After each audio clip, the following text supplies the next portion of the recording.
Jodie and welcome to a new video. So today I have my top books of 2022, which I'm so excited to share with you guys. I read some amazing books last year and I have tried to put them in an order. So I have 12 books to talk about, an ebook to talk about and a series to talk about. So I'm going to do like a favourite series of the year, favourite ebook of the year and favourite manga of the year, and then just my top other 12, I think.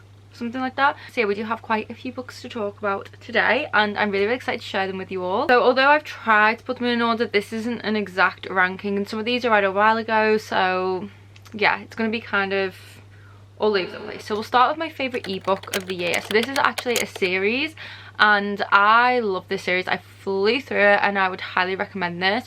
I don't read a lot of thrillers and I do actually really like them. I just never tend to pick them up because I'd rather read fancy romance, but I would classify this more as like a thriller than an actual romance. It's basically a dark romance between a FBI agent and a serial killer, but I would definitely say I didn't really care for the romance. I just loved the actual plot of the book and the main character. Now I know what you're thinking, a romance between a serial killer and an FBI agent, what's wrong with you? But trust me on this series is incredible, and that is the Mindfuck series by St. Abbey. This series I heard about through, I think, Book Talk, and it was just going viral and I was like, oh, I don't know. And then I read the first book. I am hooked. Like, it was incredible. It literally had me so gripped from the very first page. I can't remember, there's either 4 or 5 books total in the series. They're all like only around 100 pages or so. So they're all really short, but like it just works so well. So basically we follow our main character called Lana Myers, and she has a very, very dark and traumatic past, and she is trying to get revenge upon the people who wronged her, and they all think she's dead. They don't know that she isn't, and she has been plotting revenge for a long time.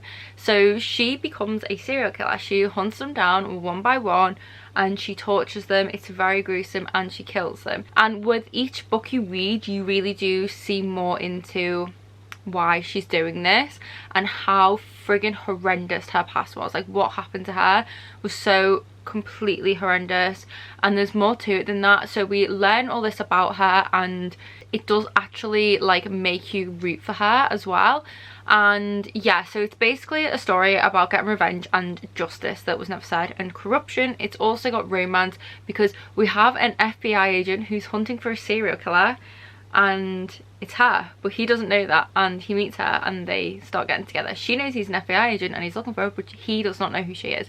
So yeah, it's so good. Like, honestly, forget all about the romance. The plot, it's the plot. The plot of this series is just so unbelievably good. Like, I honestly could talk about this all day, every day. Make sure you do check out trigger warnings before you pick this series up though, because it is very dark and horrific, but honestly incredible. Like, the writing, the plot, the characters, they're all done so well. I honestly just devoured this series and I would always recommend it. So that's my favourite ebook of the year / ebook series.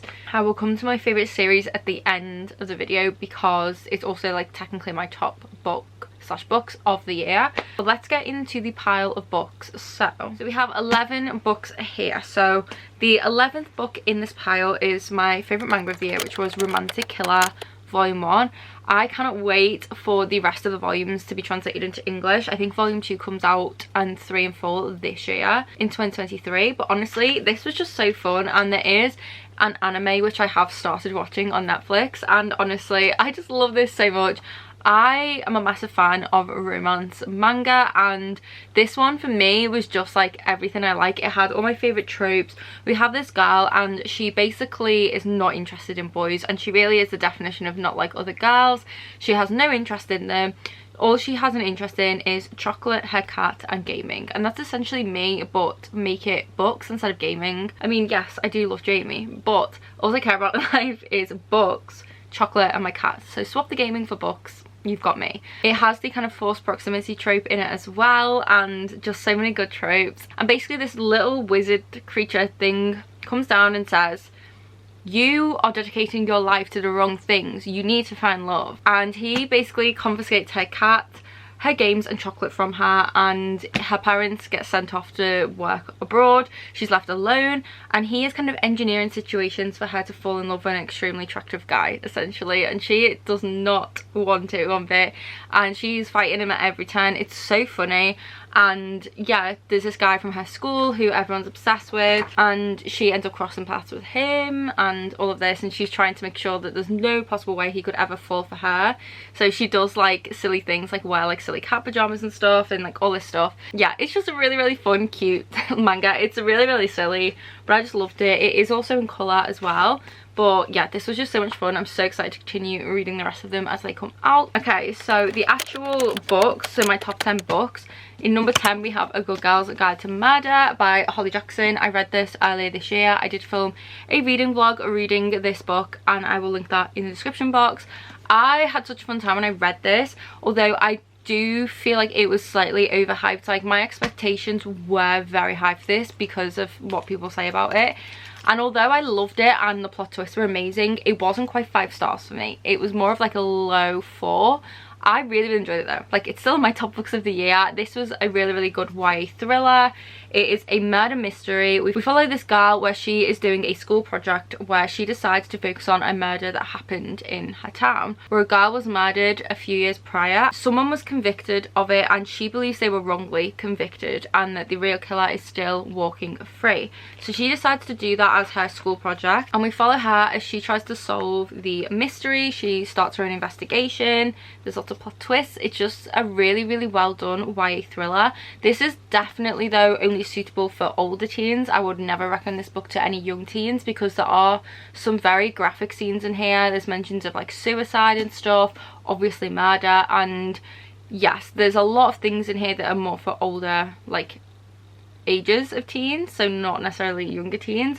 But I just had a lot of fun reading this. It was very, very thrilling. I felt like parts of it got a little bit slow, but once I got into like the last third of it, I couldn't put it down. I actually took this to dinner with me with my family at the time, and I sat all through dinner and read this book, which I know is incredibly rude, but I just could not put it down. So yeah, I really enjoyed this. So if you are looking for a good thriller that's maybe more on the YA side, that maybe isn't going to be as intense as some adult thrillers would be, then I would definitely recommend this. I would say it is worth the hype to an extent, but also maybe lower your expectations a bit. But I think that's just me because I'm not a huge thriller girly. Like, I like a thriller, I like a murder mystery, but I don't know, I just feel like my expectations weren't quite met with this one, but I did still absolutely love it, which I know doesn't really make sense, but I did really like this and I would recommend it. Okay, so this next one, I kind of expected it would be in this pile, but having actually read it now, I'm surprised it did make it into this pile because it wasn't like quite what I thought, but I did still really love it. So this is The Wicked Deep by Shea Earnshaw. I recently read this for my Patreon buddy read. I filmed a reading vlog reading it, so if you would like to see that, you can head to my Patreon.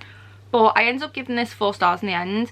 When I was starting out reading it, I was definitely getting like low 3-star vibes, but once we got about halfway into the book, things really picked up and it just got better and better, and I just really, really liked it. And the plot twist I did not see coming, and then this thing was revealed and I was like, oh my god, okay, that was a really, really clever way of writing that and making it so that it wasn't like obvious, even though it was. I don't know how to explain it unless you've read it, but it was just such a good book. And as always, Shea Earnshaw's writing is truly incredible. Like, she is one of the best writers when it comes to like YA, but something that's more mature. Shea Earnshaw is your author. Like, honestly, the writing in this book was incredible. There was a lot of good metaphors for life generally, beautiful language, descriptions of settings, and it was incredibly immersive. And if this book was a song, it would be August by Taylor Swift. This book is August by Taylor Swift. You cannot convince me otherwise. That is what this book is. So if you're a Swiftie, you should read this, and I think you would agree with me. The whole time I was reading this, that song was just playing in the background in my head. But yeah, this was just an incredibly beautiful story. It's also quite harrowing. It also has some kind of underlying tones of like prejudices against women and, you know, just kind of like injustice and that sort of thing. Essentially what this book is about is this town, and I think it was like 100 years prior or something, 3 women were drowned as being witches because lots of men in the town were kind of like obsessed with them. They were beautiful, they would sleep with men, and these men were quite often married, and they were just incredibly beautiful and very different to other women. They kind of didn't fit into society's mold, and as a result of this, it was decided they were witches, and the men were convinced the only reason they cheated on their wives was not because they were just gross men, it was because these women must be witches and they had bewitched them. So that's kind of what happened. So we have got misogyny and injustice in here and that sort of thing. So they were tried for witches, and then ever since then they come back to this town every summer as like spirits. They kind of take over a girl's body, and the 3 sisters come back and they drown boys every summer in this town. So that has happened for many a year, and in this book we follow our main character Penny, who lost her father, so she's dealing with a lot of grief, her mother as well. It touches on mental health, grief and loss. It's very well done, and we follow her and her summer with the Swan sisters returning, where we have this boy called Beau who does not know about this town's dark kind of secret and past, and he's now in danger of obviously being drowned. So Penny is trying to make sure that doesn't happen. We also kind of have a romance developing in here. We found out more about the sisters and their past, trying to like stop the drownings from happening, and it was just a really good book. It wasn't as good as I was expecting it to be. I read Winterwood by this author a few years ago, and I loved that book and I thought it was incredible, and I expected the same from this one, and although I did love this and it was incredible, it didn't quite hit the mark for me. Like, I think my expectations were maybe a little bit too high, so this was definitely a 4 stars, like a solid 4 I would say by the end of it.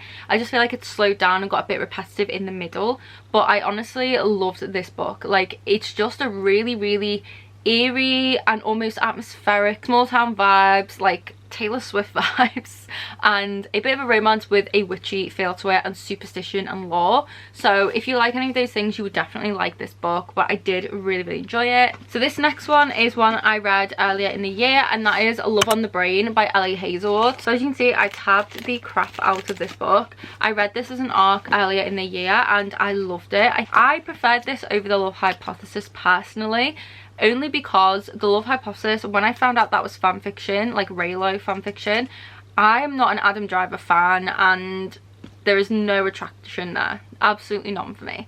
And because I knew it was a fan fiction, I kept picturing him when I was reading The Love Hypothesis, and it was just ruining the vibes for me. Like, it just wasn't doing it for me. So because I didn't really have anyone in mind for this book, I enjoyed it more. So it's not necessarily the author's fault, it's just my personal like kind of experience with reading the books and my weird brain. But I just enjoyed this more. But I will say, Ellie Hazelwood's books are technically copy and pastes of one another, just slightly tweaked to be different with slightly different characters. I still feel like this is kind of the exact same story and kind of tropes as The Love Hypothesis, but I still loved it because I do like that kind of typical romance with the typical tropes. I do like it, I do enjoy it, and there's nothing wrong with that. But I will say, I just enjoyed this more. I thought the characters were a little bit more interesting in here, and I like the NASA element of this as well. I just thought that was really fun. And yeah, I would say this is kind of like not necessarily second chance romance, but the vibes are there, and it's kind of not really enemies to lovers. I would say it's more rivals, and then like rivals to friends to lovers. We basically have this girl called B who's got into this NASA program, and then we have a guy called Levi, and she really does not like him because of something that happened I think when they were in college, and they're forced to kind of work together, but obviously they slowly develop like a friendship and a romance between them. And yeah, that's essentially like it. I don't want to give any spoilers, but if you like The Love Hypothesis, you will definitely love this. I personally just found it a lot more enjoyable. I just really enjoyed it for what it was. If you do not like romance with all of the typical tropes in, you know, the dark, tall, broody, grumpy man who's constantly described as being so tall and big, then you will not like this because that is in there. But I just really enjoyed this. I had such a fun time reading it, and I feel like I just have to put it in my top books of the year because of that. I think I said it was The Love on the Brain. I think I said the title. Who knows? Okay, so this next one, I feel like everyone kind of knows what this book is about, but that is Kikis Delivery Service by Iko Cardano. So I love this. When I read this, I actually like this more than the movie. This was just such a sweet and whimsical book. I had obviously watched the movie before but never read the book, and I read this in a 24-hour readathon I think it was, and I just loved it so much. I was constantly smiling the whole time I read this. It was very nostalgic. It reminded me of my childhood. it just made me feel happy. It was very magical and whimsical and just so beautiful. I just love the story of this young witch finding herself, finding where she belongs, finding happiness in herself. I obviously love Gigi. He's very mischievous and so like Frankie. If Frankie was ever a fictional character, he would be Gigi. Honestly, I just love this. I don't really need to say what it's about because I basically just did. It's about a young witch who goes off into the world to find herself, find her place, and it's just a really, really nice story. There's also a really nice sense of community in here, and yeah, the magic element and the witchiness is just really, really fun too. Honestly, I would always recommend this if you're looking for something that's light-hearted and whimsical and just a really fun, nostalgic kind of read. This is the book for you. I read this like in one sitting. I really, really loved it, and yeah, it's definitely a favourite book. And I was also gifted this book by the lovely Tabitha, so thank you Tabitha for gifting me this book. So this next one, I was actually looking at my review on Goodreads for this, so if you do want like a full review where I really talk about this book a lot, you can head to my Goodreads to see that. But on Goodreads I put that this was a 3.75 and I think I rated it as 3 stars, but I have not stopped thinking about this book all year. I read this towards the start of 2022 and all year I've recommended it to friends. They've all loved it. I've recommended it in the bookstore. I have not stopped thinking about it, and it's always been in my brain that this was in my top 10. So I was shocked to see when at the time I'd rated 3.75s, because to me this is a 5-star, and the more I think about it, the more I realise that this book is one of the most harrowing, heart-wrenching and sad books I've ever read, but is one of the most incredible, eye-opening and beautiful books I've ever read. Like, I cannot recommend this enough. Even if this is not your genre, I would still recommend you read this book. It's very, very short, and I think particularly if you've experienced any form of prejudice for your gender before, and you have dealt with misogyny and injustice, then this is definitely a book for you. It really will be a book that resonates with you, and although it is eye-opening, it also makes you feel angry. Like, it invoked so many emotions from you in such a short amount of pages, and that is how you know this is an incredible book. And that book is Hex by Jenny Fagan. This is a book where we follow a woman in the present day, and she travels back in time to Scotland in 1991 on the 4th of December. So she travels back there, and she travels there because Gaelis Duncan is about to be executed in the Edinburgh witch trials. So for those of you who don't know, this is inspired by a true story, and it's so incredibly sad. Gaelis Duncan was a really young girl. I believe she was 15 when she was murdered, and she was hung as a witch in the 1500s, and she was not a witch obviously, and she was totally innocent, and her death was the result of a man's greed, and it's so incredibly sad. And the way the author tells her story is incredible. I literally was just so in awe the entire time. This book is only 101 pages long, and it was the perfect length. Like, the fact this book is so short but packs such a punch is just incredible. Like, I feel like because it's short, that's what makes it so hard hitting.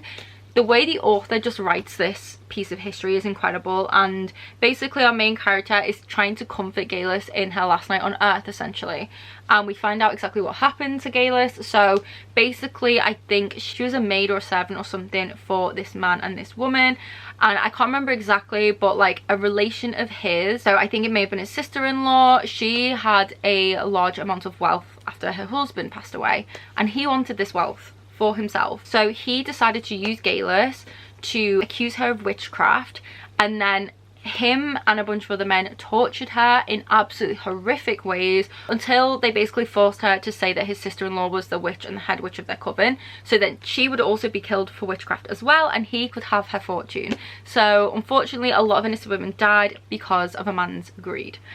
It is awful, it is horrible. That's what basically is in this book. So it is a very dark book, but the most incredible thing about this is the way it talks about injustice and prejudices against women and how it's felt through generations. So it really does draw parallels between the 1500s and how women were treated and now in present day. And honestly, it's so sad because it makes you realise how little we haven't really got in terms of progress, even though we are now generations later and many years later.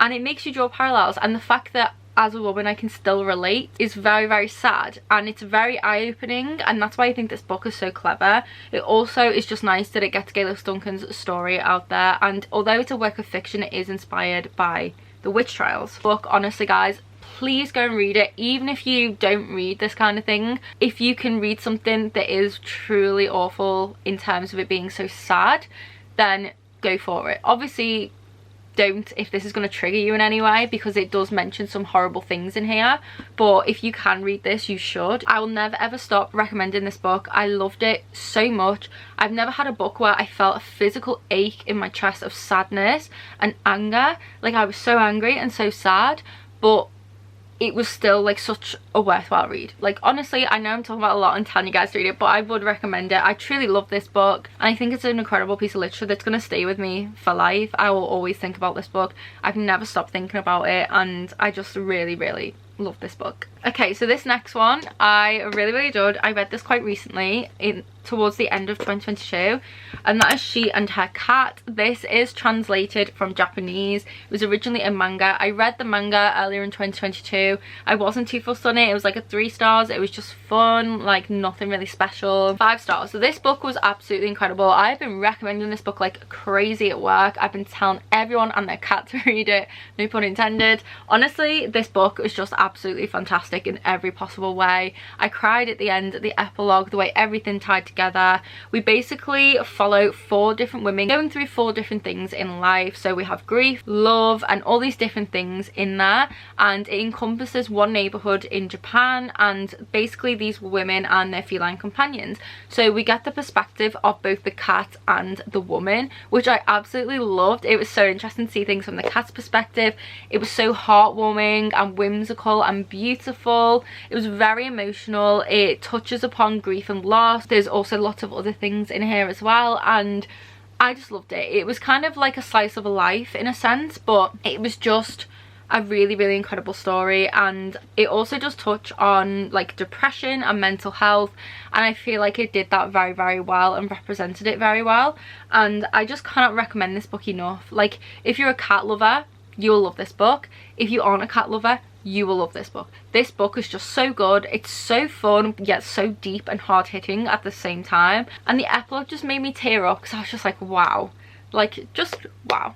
Like, I loved it. I did a review for this on Goodreads as well, so you can find the full review on my Goodreads, but this is my favorite translated novel I've ever read. I absolutely adored it. The manga just does not compare to the novelization. If you've read the manga, please pick up the book, because the book is just so much better.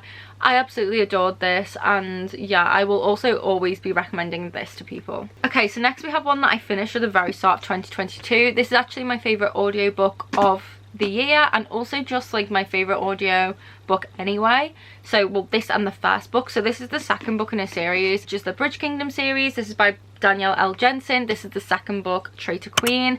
I love this. The audiobook for this series is absolutely incredible. The narrator, amazing. The sound effects, amazing. The story, amazing. Honestly, this is one of the best enemies to lovers you will ever read. The weirdest thing about this series is it reads like a fantasy book, but it is not a fantasy. There's no fantasy elements. We have warring kingdoms, yes. It feels like a fantasy world, yes, but it isn't. It's a kingdoms kind of enemies, political intrigue, war, all of that is in here. We have this kingdom, and one of the daughters of the king is sent in to marry the prince or king of another kingdom, but she has been trained to kill him, and she is incredibly skilled, basically an assassin, and she's been trained her whole life to do this. She's been told that they are evil, they're the reason her people are starving and all of this. And then when she gets to this kingdom, she's now battling her heart and her feelings and the wishes of her father, and she's realizing a lot of things. And then we have the romance developing between them. It's enemies to lovers. It has betrayal in, it has some amazing tropes, obviously a lot of romance. This is just such a fun series. But the audiobooks, guys, I think the audiobooks are actually probably better than physically reading it. I haven't physically read it, but I listened to it on audio, and it was just so friggin' good and so tense. I literally was like holding my breath when it was going towards the end of this book. I was like, oh my god, what is going to happen? And I just loved it. Like, honestly, this is an amazing series. Definitely check it out.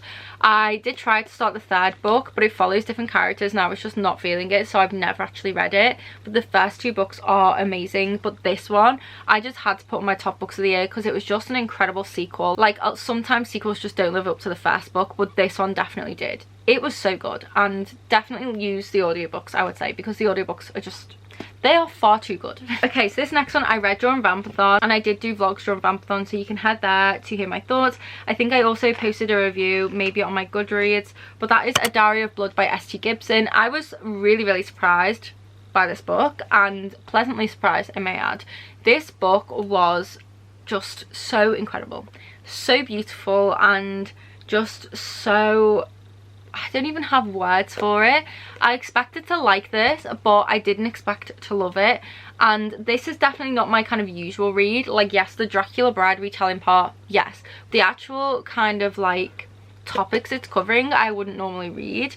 This is basically a book that explores abusive and toxic relationships, how we as people change because of those relationships, the things we do as a result of those relationships, how we view ourselves, how others view us, and control, basically. This was just so well done. The way these relationships are portrayed in here was just incredible and just so like harrowing, I guess, and it was just a very good depiction.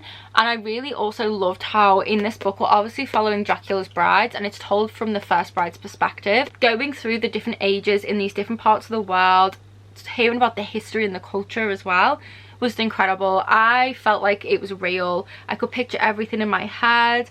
I felt like I was in the story with the characters. I could feel everything they felt, and it was just incredible. It wasn't a tale of Dracula's brides being vampires and how fun it is. It's a tale about obsession, about desire, about control, manipulation, abuse, love, all of those different things mixed together, and it was just so incredible. Honestly, I just love this so much. I would definitely recommend this book. Honestly, if you've ever been hesitant to read it, do not be. I was really scared I wouldn't like it because so many of my friends have loved this and given it 5 stars, so I definitely felt like kind of pressure to love this. And usually when that happens to me, I end up kind of hating it because of the pressure I feel, but it did not happen with this book. I was enamored with it. I really enjoyed it. I thought the writing was absolutely stunning and just so good. I just loved it. Like, please read this book. Oh, it was just a masterpiece. This is a masterpiece. So the second book is Not Your Average Hot Guy by Gwenda Bond. This is just a silly fun romance, basically. It's a paranormal romance. We have a girl who's really into occult stuff. She runs a escape room with her mother. She's watching it for the weekend alone. She has an occult room in there and she collects weird artifacts for it, and she got this grimoire thinking it was just like this really interesting, like, not real prop thing. Turns out it was a real grimoire that could summon like the Prince of Hell and demons, and we have this really weird cult who want to bring about the end times. Essentially, they come in, they steal the grimoire and they kidnap her. Then they accidentally summon the Prince of Hell, not realizing he's a Prince of Hell, thinking he's a demon, and he doesn't reveal he's the Prince of Hell, and he also is there because he needs to collect their souls in order to please his father and to fulfill his duty. So he goes on this kind of quest with our main character to try and stop them from bringing about the apocalypse, because that is not what they want. The devil does not want that. And we have angels as well. We have the apocalypse kind of almost happening, and they are trying to stop this cult while also kind of falling in love with one another. It is just a really fun. This on Goodreads does not have very good reviews, but I read this in less than a day. I flew through it. It made me laugh. I just loved it. I loved all the stuff to do with hell and angels, and there was also a little bit of Greek mythology in here as well, and the occult stuff.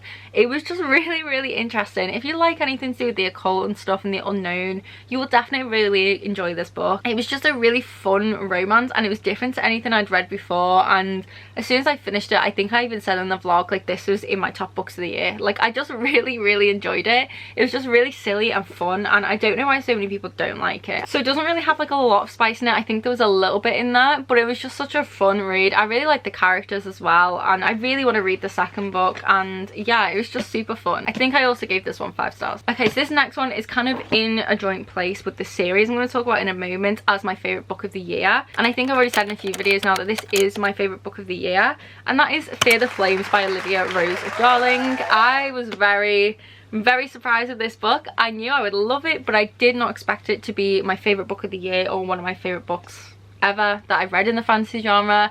I love this book. I've talked about it so many times, and I will continue to do that until I have forced everyone to read this book because it is so good. This is the standard of fantasy romance I want to see.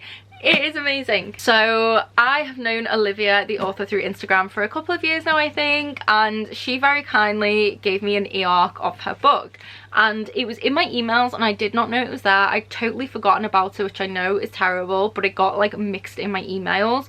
And I was reading some books during Vampathon, and we were on like the last day of Vampathon, and I felt a slump coming on, and I was like, I just don't know what I want to read. I'm going into slump. I need fantasy romance to pull me out of it.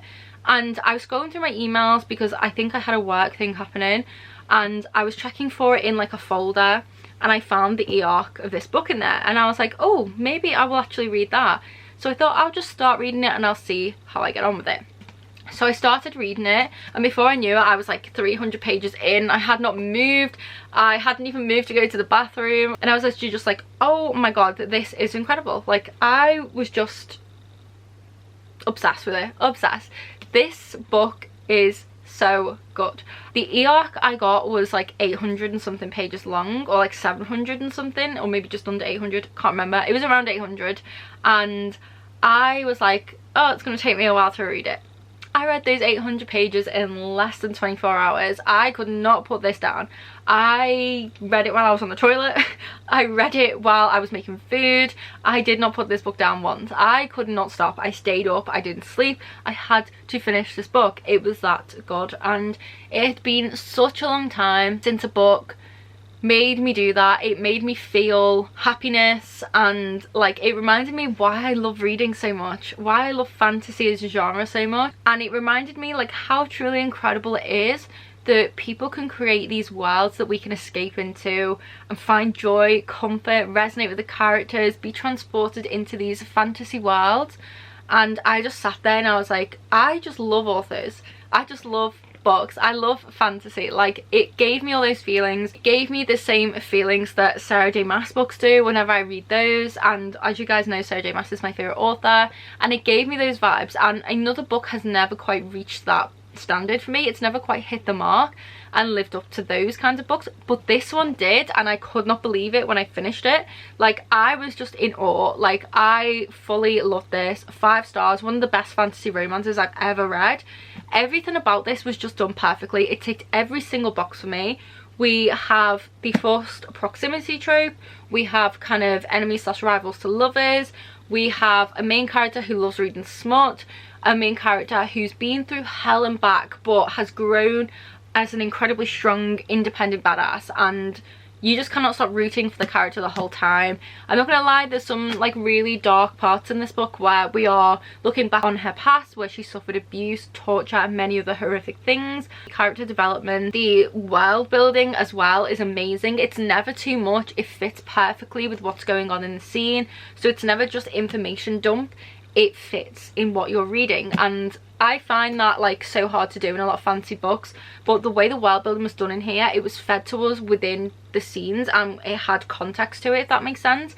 So it was never overwhelming. It was very easy to understand, and I love that. We also have dragons in here, which any book with dragons, I mean, come on now, but our main character in here actually has a bond with 5 dragons, so I feel like that's the definition of badass. If you have a connection with 5 dragons, you are a bad bitch. So basically this book follows our character Aloin, and she is from this kingdom. Her father is awful. He found out she had this kind of connection to the dragons and she could like control them kind of, and he was always terrified she would like steal his throne from him and his power and all of that. So he essentially locks the dragons away and locks her away, and she is tortured in a dungeon for her entire life until she manages to escape. And she escapes, she sets up her own secret kingdom where she's trying to look after people, and she's trying to do what she can to make ends meet, to find food for her people, to keep them safe. She has learned swordplay. She's basically trained as like an assassin, like she's, you know, really skilled. And one day she goes out to find out some information about her father's enemy kingdom, because they have been like sighted quite close to her own kingdom, so she's trying to find out like what the hell's going on. She ends up crossing paths with like the captain of their kind of like army, and she ends up forming an alliance with him. He will make sure her people have food if she will help him to destroy like her father's kingdom essentially.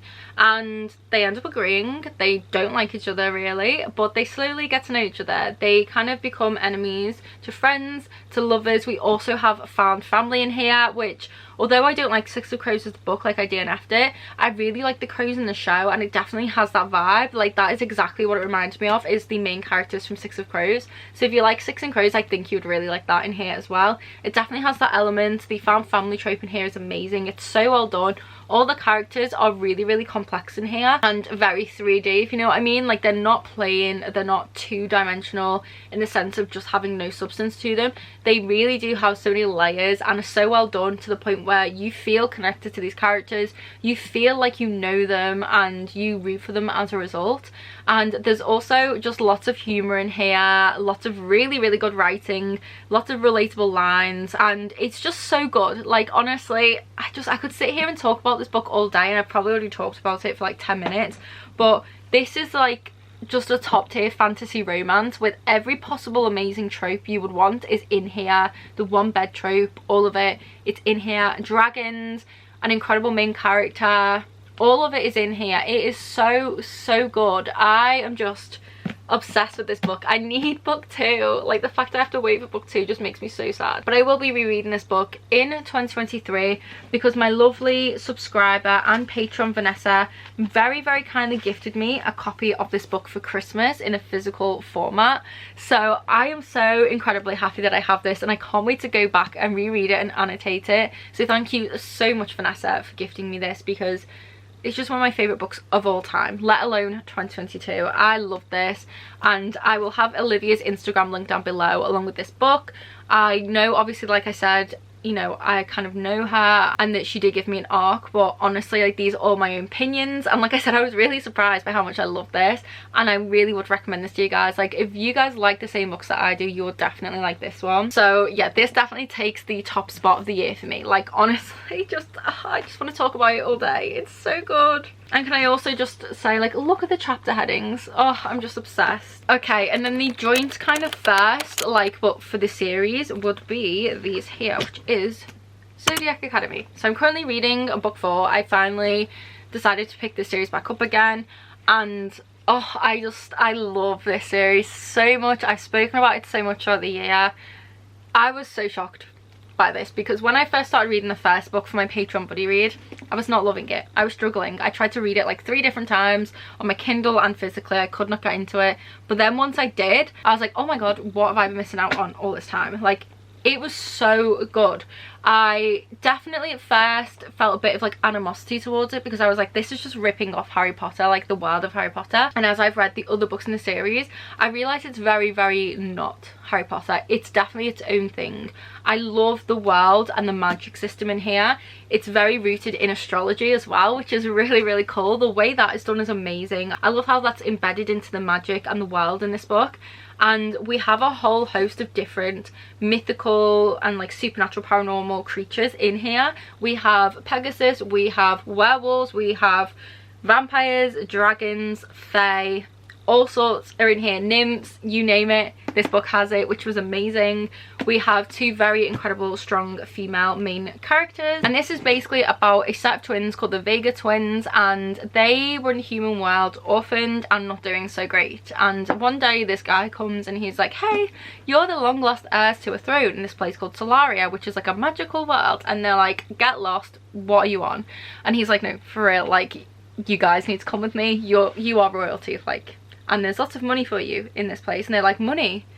We need that. We will come with you. So they go and they find out that they're actually fae. They're very powerful in this kingdom, and that they are the long lost heirs to the throne. But there are 4 celestial heirs who were in their place to take the throne because they are like the sons of the council who stepped in after their parents were killed. So they're like, now we've got these 2 girls who are actually like, you know, the lost princesses, and they don't like it, so they do everything they can to bully them, to make them want to leave, to do anything to stop them from wanting to take the throne. The twins don't even want the throne, they just want the money, but they have to attend this school and battle with the heirs constantly. This is bully romance. It's very, very sinister at times and dark, but it is so good. I love it, and Tori is one of my favourite fictional characters ever. She is absolutely hilarious. She's definitely the not like other girls girl, but like it works for her and I adore her for it.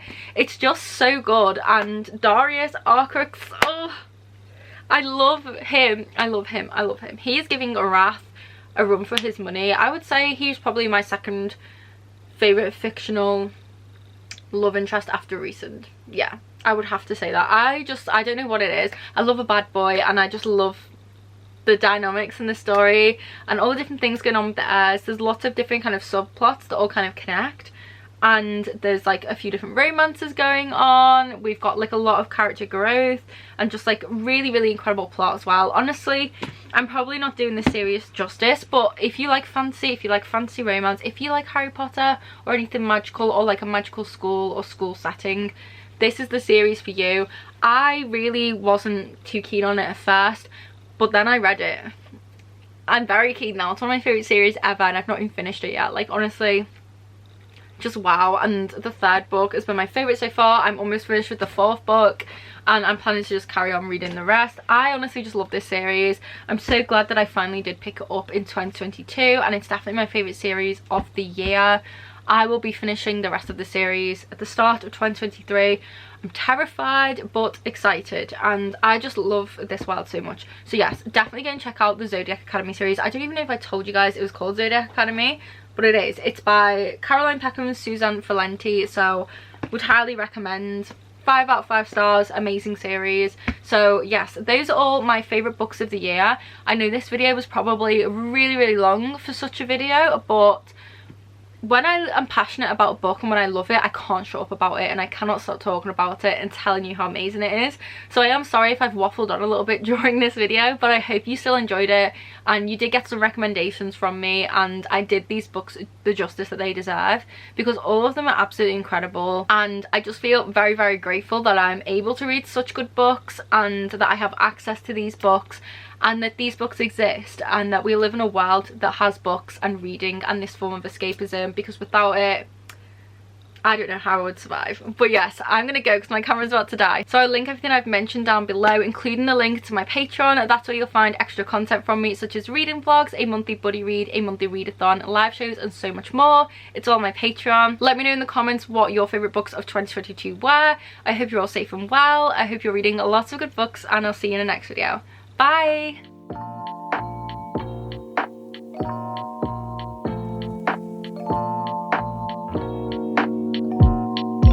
Feel like falling deeper. Colder nights 난 너무 싫어.